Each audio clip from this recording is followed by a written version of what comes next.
할렐루야. 지난밤에 잘 주무셨죠? 오늘도 또 이번 한 주간 동안도 우리 하나님의 크신 은혜 가운데 머무시기를 우리 예수님의 이름으로 축복합니다. 자, 에스더 8장 11절에서 17절의 말씀을 이어갑니다. 조서에는 왕이 여러 고을에 있는 유다인에게 허락하여 그들이 함께 모여 스스로 생명을 보호하여 각 지방의 백성 중 세력을 가지고 그들을 치려하는 자들과 그들의 처자를 죽이고 도륙하고 진멸하고 그 재산을 탈취하게 하되 아하수에로 왕의 각 지방에서 아달월 곧 12월 13일 하루 동안에 하게 하였고 이 조서 초본을 각 지방에 전하고 각 민족에게 반포하고 유다인들에게 준비하였다가 그날의 대적에게 원수를 갚게 한지라. 왕의 어명이 매우 급함에 역졸이 왕의 일에 쓰는 준말을 타고 빨리 나가고 그 조서가 도성 수산에도 반포되니라.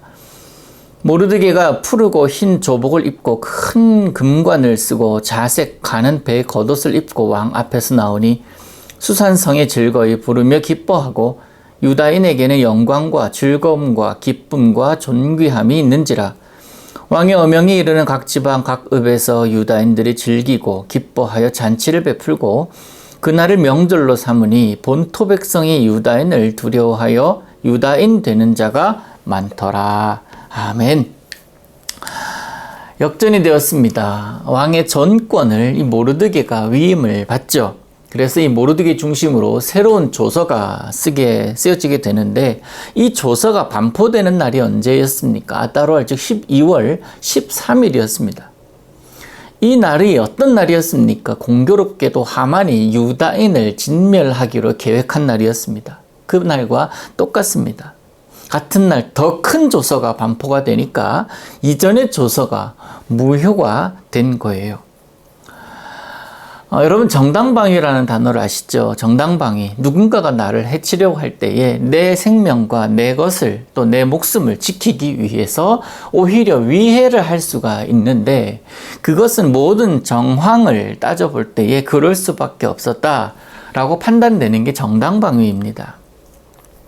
모르드게가 왕의 이름으로 반포된 이 조서는요, 유다인의 자기 방어권, 정당방위라고 그렇게 할 수 있는 거예요. 그것을 보호하고 보장하는 내용입니다. 즉 유다인을 해하려고 하는 자들에 대해서 정당방위를 가동하는 거예요. 그래서 오히려 더 목숨을 지키려는 소극적인 것뿐만 아니라 그를 해할 수도 있다라는 그런 적극적인 것까지도 허락해 준다는 그 내용이 모르드게가 새로 작성한 조서에 담겨 있습니다. 그렇잖아요. 사람이라면 누구나 자신의 생명을 보존하려고 하는, 지키려고 하는 욕망이, 본능이 다 있습니다.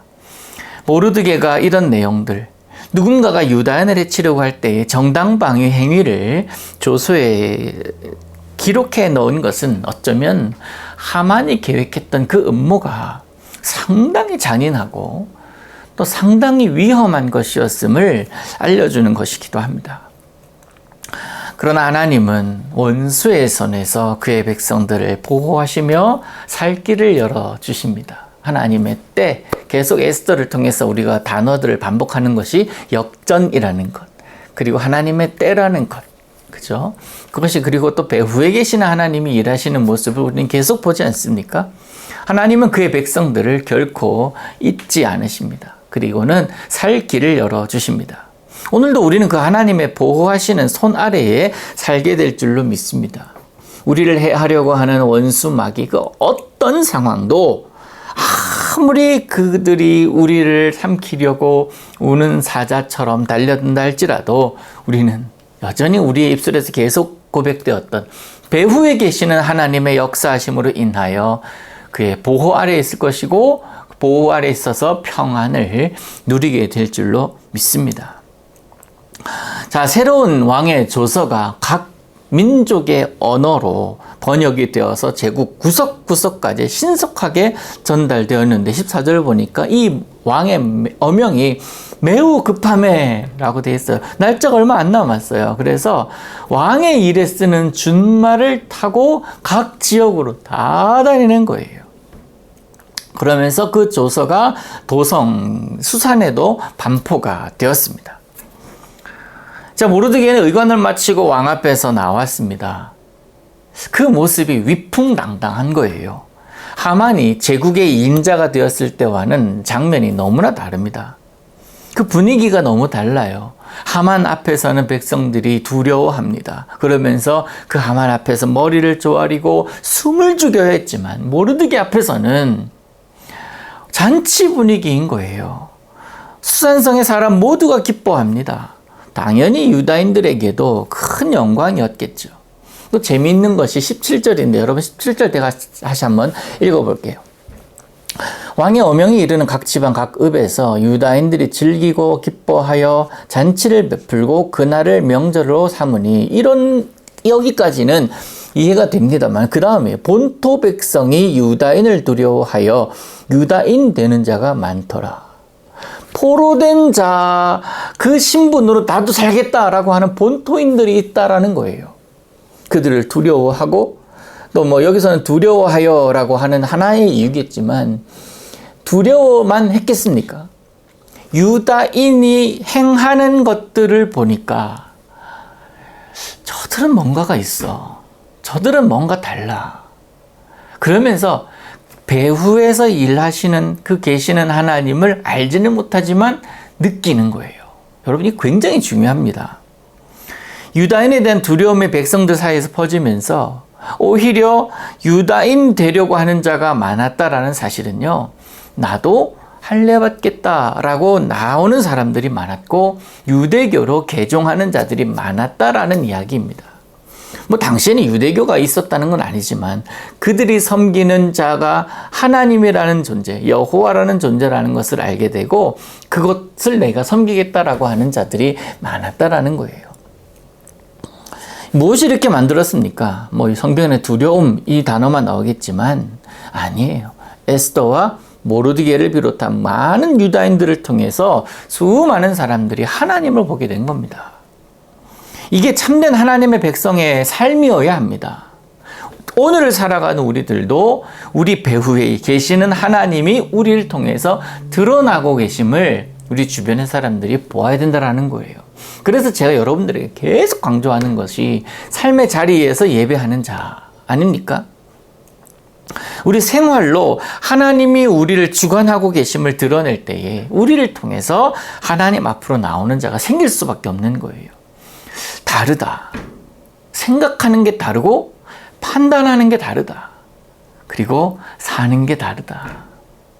도대체 무엇이 저렇게 할까? 알고 봤더니 성도라는 거예요. 그러기에 나도 성도 되기를 원한다라는 자들이 나와야 돼요. 여러분을 통해서 나와야 됩니다. 교회에서는 참 좋은 사람인데 교회 밖에 나가기만 하면 그렇지 않은 자들이 종종 있습니다. 그래서는 하나님을 드러낼 수가 없죠.